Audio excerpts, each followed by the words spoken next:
So we now have the second season of The Mandalorian. So Mando is on his quest to take Baby Yoda, as we're all calling it, back to his people, you know, back to where he's destined to go. And he's trying to find other Mandalorians so that way it can help him create a path to know where he needs to go. And the episode starts out with Mando walking through. It seems like he's going through like the galactic projects. I was like, oh snap. I was like, Mando is in the hood now.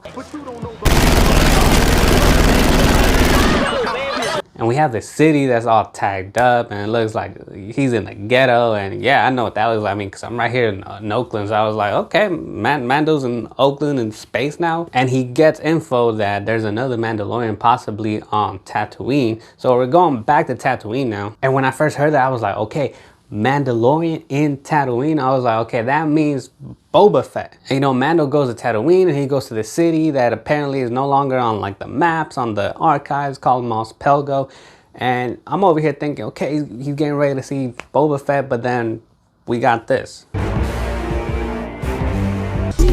I was like, yeah, that ain't him. I mean, this guy just looked like what someone would look like if they were to dress as Boba Fett for Halloween going trick-or-treating. Normally the Mandalorians don't take off their helmet, but then this guy, you know, he takes it off and it's Timothy Olyphant. It was kind of hard for me to just adapt to just watching him being this character because all I have in my head is just him as Mickey and the psychotic killer in Scream 2. It was kind of hard to get that image out of my head, and I have that bad habit. I don't know if it's bad, but well, to me it's bad. It's like when I see an actor that just had a role and that role just sticks to him, like that's all I have of that actor in my head, and it's kind of hard for me to take him seriously in another role. Kind of like Robert Pattinson, it's hard for me to look at him as Bruce Wayne or a young Bruce Wayne because all I have in my head is I'm the world's most dangerous predator.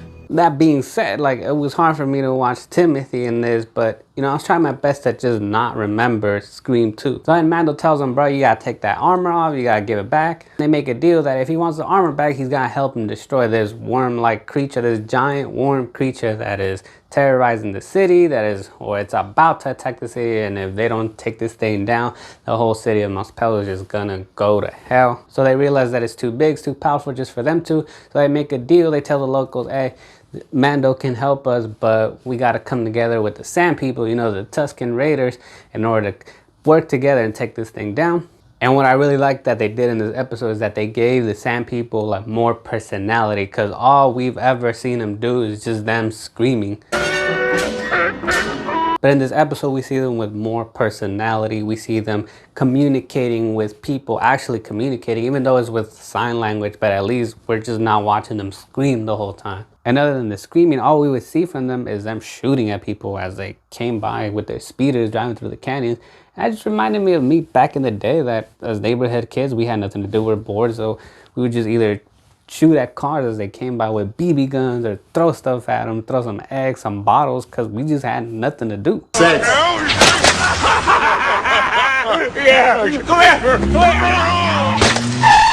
So I was glad to see more of them other than just them screaming or shooting at people. So then when they're planning their attacks, like for some reason I just thought of SpongeBob. I mean, that episode when they're trying to take down the worm that has bitten parts of the city and taking stuff from all the people, and then I was like, that's pretty much SpongeBob when Sandy, Patrick, and SpongeBob, they're making their plan, you know, with the whole city to take this worm down. Everything is a success. These two people on opposing sides, you know, they come together to take the main threat down.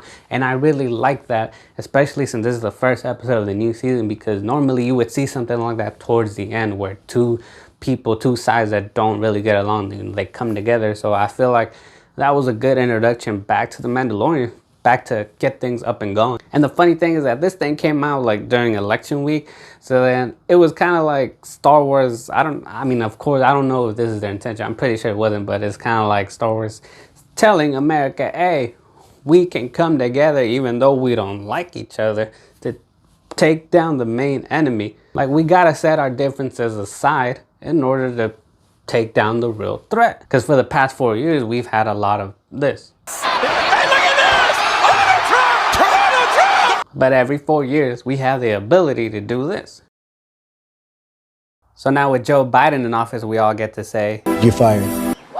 And at the end of the episode, when Mando, you know, just takes off with the armor, he continues on his way, and you just see the shot of what it ended up being Boba Fett. You know, he's like a grown-up Boba Fett, and he's just staring at him as he drives away, but he has that look on his face like, you know, Mando, I'm coming for you. I'm coming for you. That look on his face just says it all. It's just him staring, and he turns around and just walks away, and that's the end of the episode. But that look says it all. Like, we know that Boba is going for Mando. He's not going to let him get away just that easy. And that to me was pretty cool because Boba Fett has never gone like a good amount of screen time. I mean, all we got in the original trilogy was just him standing around. He probably said a few words on it. And the last episode, he just gets shot and killed, and what we thought was getting swallowed by the giant creature, but no, he's alive. But all we got in the prequels was this snobby brat kid who looks like an Oompa Loompa with that hairdo, and that was it. So now that Boba is still alive, he's grown up, and he's coming back for vengeance. That made me really happy because finally we get to see this character that everybody was just bummed out that he just went out so quick, and now he's getting more. He's about to get the screen time that he deserves. So The Mandalorian, the first episode of the second season, or chapter 9, however you want to call it. If y'all seen it, what did you think about it? Let me know in the comments below what you liked about this episode. What are you expecting to see later on throughout the season? And that wraps it up for today, and we'll see y'all next time.